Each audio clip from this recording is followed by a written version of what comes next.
Alright, so tell me something that has ever happened to you that you can never forget. Get ready, get ready, get ready.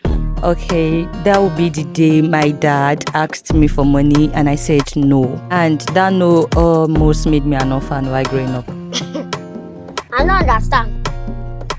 How? Alright, so growing up, I didn't get to respect my dad, not because he was a bad man, but because he was a struggling man. And in my house, struggling men has no value. Well, that's the training I got from my mom. Even in relationship-wise, my mom made it clear that if a man cannot provide everything I want at the time that I want it, he is not the one for me. Anyways, back to where I am here. My dad is not always like that, you know. I mean, the struggling part of it, but that's the only thing I did not know. So the only thing I know then was that the man I know growing up was already defeated by life. And then my mom, on the other hand, a very strong woman. She's always in control. So I followed what I saw. Actually, our mother made us feel we are doing the right thing. I mean, the part of disrespecting our father.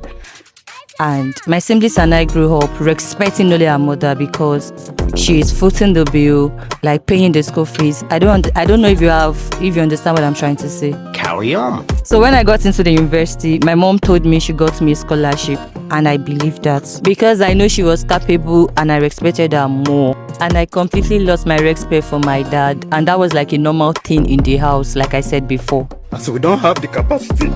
Moving on, I graduated and I started working, and the pay was fair enough. And then my mom and I became the major provider for the family. And my dad, it was just there.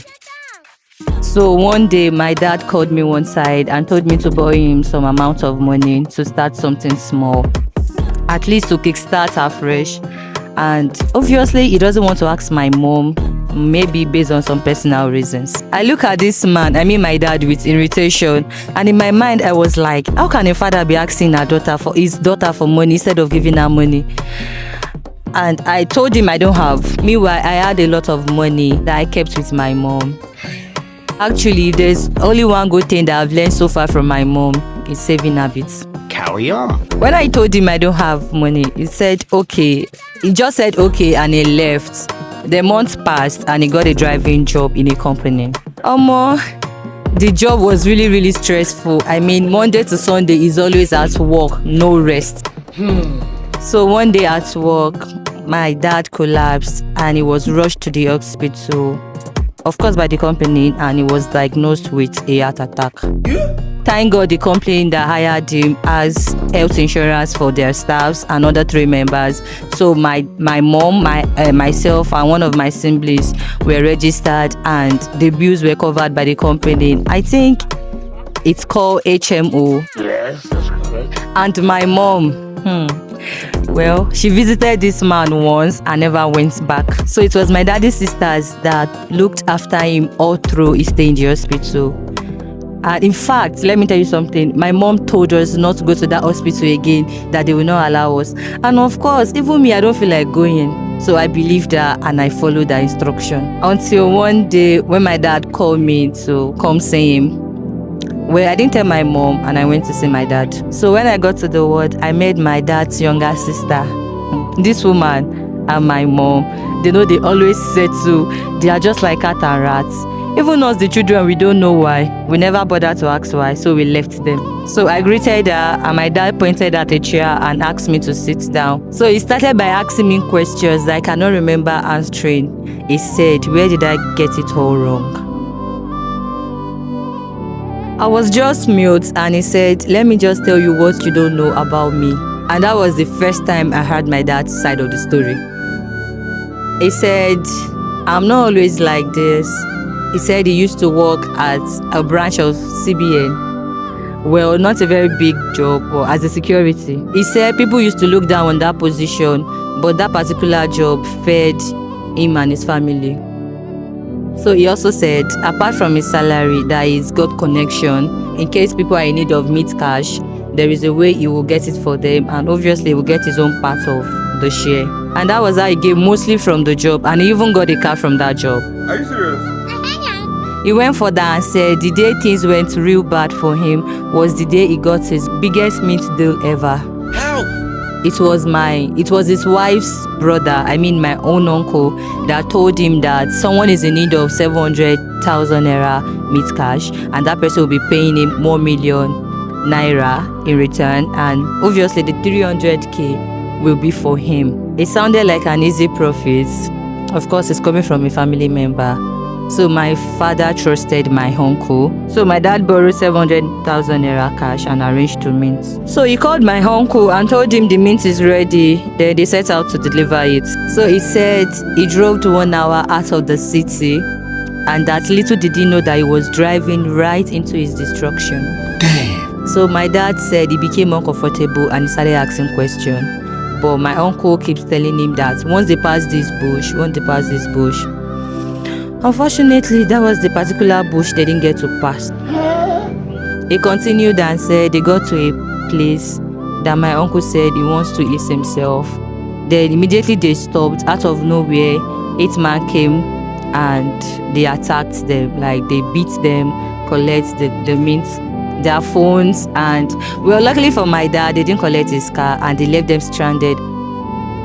And immediately they got back home, my father arrested my uncle, and it was at that point that my mother's hatred became obvious to my dad. My mom was so angry and he questioned my dad, why will you do that? Moreover, it was both of you that was attacked in the incident. So my mom asked him, why will you arrest my brother? Then my dad said to me that the reason why he arrested his brother-in-law was because when he asked for the contact of the man that he said needed the means, he was giving him wrong number, that he was left with no choice than to arrest him. So when my father got my uncle arrested, he was detained, and he told him the only way out is for him to pay back the 700,000 naira with cash. And well, my uncle paid 150,000 naira first, then he was released so that he would also pay back the rest.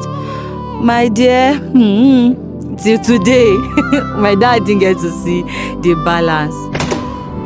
My dad said the only option he had left was to sell out that car so that he can be able to pay back the money he borrowed. So my dad sold his car. Well, you would think everything ended there, right? No. Well, my father was transferred at his workplace to a very, very far place where he refused and told them that he cannot afford to leave his family and go that far, where he was presented with 2 choices. It's either you go to that place or you leave the job. And so, well, he took the second option. He left the job and said he will get to look for a better job. And that was where my father became that useless husband in the eyes of my mom. And then he said something that I never saw coming. He said to me, I struggled to death so that none of you will be sent home from school, not even once. I was confused, like, but it's been our mom paying our school fees now. Even when I got admission into the university, she said she got me a scholarship. So what are you saying, Dad? I wonder. My father said, yes. She's right. She was the one paying the school fees, but I was the one giving her the money to pay the school fees. Jesus. When my dad said that, he saw the disbelief in my face, and he brought out the screenshot of all my school fees from day one and all the money I ever asked my mom. He showed me the screenshot of everything, and it was that point that I believed what he was saying. He went further and said the only child he didn't pay his school fees was our last born that just got admitted. But as for me and my other siblings, he paid every penny. So all this while, I was trained to hate the man that was breaking himself for me. So I quickly knelt down beside my dad's bed and I was begging him. I mean, I was literally crying as if he had died, to the point that one nurse had to rush in to check what was going on. Well, after I got myself back, I stayed back a little and my dad got strength. We started gisting and he was laughing. And I will not lie, I really had a nice time with my dad. The man was really fun to be with, even on sick bed. And I regretted not allowing this man into my life earlier. So that day, I made a decision. Nothing must happen to this man. I quickly ran home and I met my mom and I told her I need all my savings that was with her. She asked me what for, and I said, well, I want to surprise you with something big. And immediately my mother gave me everything. I took all of that money and I went back to that hospital. And I moved my dad to a better hospital than that their HMO or something. I spent a lot that day, but I didn't care. I don't just want to lose my man. And thank God, it slowly got better. The doctor said it was a heart condition, that with proper medication and no stress, it will be okay. Well, they stopped him from taking salts and other stuffs like that. So I collected the list of everything that he should and should not take and went back home. I became everything to this man, his daughter, his support, his strength, and I have never felt so good doing something like that. And for my mom, well, I don't know why she did what she did, but trust me, she lost the battle already. She realized she has lost and started playing the victim. Well, mom, that story is for another day. Okay. So that was how I almost lost the greatest man in my life, just because I believed the wrong person. And if there's one thing I've learned in this, is that not every poor man is useless. Likewise, not every provider is genuine sometimes. Exactly. The quiet ones you ignore might actually be the ones sacrificing everything for you. And sometimes the one you choose to trust the most are the ones destroying everything behind your back. And I almost learned that too late. My advice to everyone watching this is that as a human, be vigilant in everything you do in life, so that you don't get to lose people that matters. Because apparently in this life that we are, there is no better feeling than knowing you have someone that can do everything for you. Wow. And my mom, I don't hate her. In fact, nobody does. Just that we hate her choice of character. And we are just, all of us, we are just extra careful around her now. Anyways, my dad is doing well now, and I've sworn that I'll take care of him even if I leave his house to my husband's house.